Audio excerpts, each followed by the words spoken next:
Hello दोस्तों। 2025 का budget आपकी ज़िंदगी को कैसे बदल सकता है? टैक्स रिफॉर्म से लेकर हेल्थ केयर और ग्रीन एनर्जी तक, यह बजट हर आम आदमी के लिए काफ़ी सिग्निफिकेंट हो सकता है। तो चलिए समझते हैं कि इस बार का बजट हमारे लिए क्या ला सकता है। अभी भारत की इकोनॉमी थोड़ी चैलेंजिंग फेज में है और जीडीपी ग्रोथ 8.2% से गिर के 6.4% तक आ गई है। सबसे पहले मिडिल क्लास के लिए इस बार का बजट काफ़ी इंपॉर्टेंट हो सकता है। टैक्स स्लैब्स में चेंजेस की बात हो रही है। टैक्स स्लैब्स में चेंजेस होने से मिडिल क्लास को फाइनेंशियल रिलीफ मिल सकता है। इससे उनके पास ज़्यादा पैसे बचेगा जो वो अपनी डेली नीड्स पूरी करने या फ्यूचर इन्वेस्टमेंट्स के लिए यूज़ कर सकते हैं। अब बात करते हैं कैपिटल गेन्स टैक्स की, जो इन्वेस्टर्स के लिए काफ़ी इम्पॉर्टेंट होता है। पहले समझते हैं लॉन्ग टर्म कैपिटल गेन्स का मतलब। जब आप शेयर्स या म्यूचुअल फंड्स को 1 साल से ज़्यादा होल्ड करते हैं और उस इन्वेस्टमेंट पर आपका प्रॉफिट 1 लाख से ज़्यादा होता है, तो 10% टैक्स देना पड़ता है। अब यह रूल काफ़ी इन्वेस्टर्स के लिए एक बर्डन बन जाता है। एक्सपर्ट्स का कहना है कि एग्जेम्पशन लिमिट 1 लाख से बढ़ाकर 2 लाख कर दी जाए। अगर ऐसा होता है तो आपको 2 लाख तक के लॉन्ग टर्म कैपिटल गेन्स पर कोई टैक्स नहीं देना पड़ेगा। इसका मतलब है ज़्यादा सेविंग्स और ज़्यादा प्रॉफिट्स जो आप री इन्वेस्ट कर सकते हैं या अपने गोल्स के लिए यूज़ कर सकते हैं। एक्सपर्ट्स का कहना है कि हेल्थ केयर स्पेंडिंग को जीडीपी का 2.5% से 3% तक बढ़ाना है। इससे हेल्थ केयर फैसिलिटीज़ इम्प्रूव होगा, ट्रीटमेंट्स अफोर्डेबल होंगे और रूरल अर्बन दोनों एरियाज़ में क्वालिटी हेल्थ केयर मिलेगा। प्रपोजल्स दिए हैं कि हेल्थ इंश्योरेंस प्रीमियम्स पर लगने वाले जीएसटी को हटा दिया जाए। ऐसे होगा तो हेल्थ इंश्योरेंस प्रीमियम सस्ते हो जाएंगे, जिससे ज़्यादा लोग इंश्योरेंस ले पाएंगे। कैंसर ट्रीटमेंट्स को और अफोर्डेबल बनाने के लिए ऑन्कोलॉजी इक्विपमेंट पर लगने वाले जीएसटी को 5% तक कम करने की भी बात हो रही है।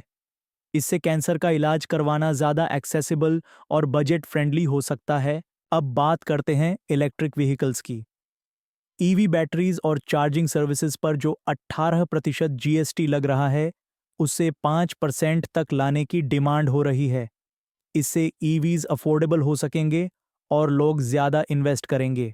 प्रपोजल्स है कि पीएलआई स्कीम का एक्सटेंशन दिया जाए, जिससे कंपनीज अपनी डोमेस्टिक प्रोडक्शन और बढ़ा सकें।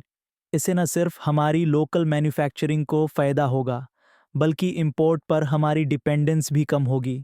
इंडिया को ग्लोबल मैन्युफैक्चरिंग हब बनाने के लिए कई नए पॉलिसीज़ और इनिशिएटिव्स की ज़रूरत है।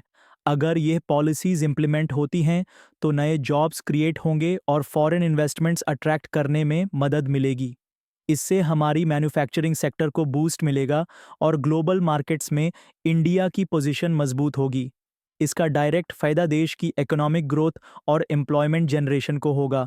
फर्टिलाइजर सब्सिडीज से 1.7 लाख करोड़ का एलोकेशन एक्सपेक्ट कर रहे हैं। इसका फायदा ऑर्गेनिक फार्मिंग को होगा और इससे डिजिटल टूल्स और यील्ड इम्प्रूवमेंट प्रोग्राम से कृषि को बढ़ाया जा सकता है। अगर फार्मर प्रोड्यूसर ऑर्गेनाइजेशंस को ज़्यादा सपोर्ट मिलेगा तो किसानों को डायरेक्ट मार्केट एक्सेस मिलेगा और उन्हें मिडलमैन को ज़्यादा पैसा नहीं देना पड़ेगा।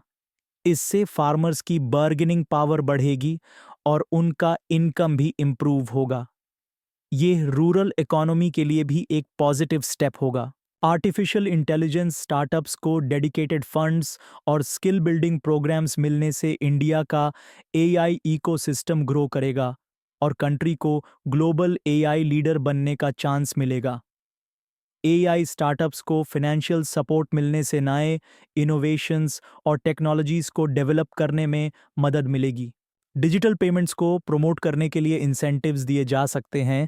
इसका मतलब ये है कि गवर्नमेंट कैशलेस पेमेंट्स को इनकरेज करने के लिए कुछ बेनिफिट्स दे सकती है, जैसे लो ट्रांजैक्शन फीस या कैशबैक ऑफर्स। साथ ही साइबर सिक्योरिटी मेजर्स को इम्प्रूव करने के लिए भी बात हो रही है। एंश्योर करेंगे कि जो लोग अपना पैसा ऑनलाइन ट्रांसफ़र करते हैं, उनका डेटा सेफ रहे और फ्रॉड्स या साइबर अटैक्स से बचाए जा सके। ऐसे स्टेप्स से लोगों का ट्रस्ट बढ़ेगा और कंट्री में कैशलेस इकोनॉमी को बूस्ट मिलेगा। सेमीकंडक्टर इंडस्ट्री को सपोर्ट मिलने की उम्मीद है। सेमीकंडक्टर चिप्स काफ़ी इम्पॉर्टेंट होते हैं क्योंकि ये इलेक्ट्रॉनिक्स, मोबाइल फ़ोन्स, कंप्यूटर्स जैसे प्रोडक्ट्स में यूज़ होते हैं। अगर गवर्नमेंट सेमीकंडक्टर मैन्युफैक्चरिंग को एनकरेज करता है, तो ये इंडिया के लिए एक गेम चेंजर हो सकता है। बजट 2025 में काफ़ी अपॉर्चुनिटीज़ हैं, जो आपको सेव करने, इन्वेस्ट करने और अपने फाइनेंशियल गोल्स अचीव करने में मदद कर सकती हैं। इस बजट के बारे में आपका क्या ओपिनियन है? आप किस एरिया में सबसे ज़्यादा चेंजेस देखना चाहेंगे? कमेंट सेक्शन में अपनी थॉट्स को ज़रूर शेयर करें।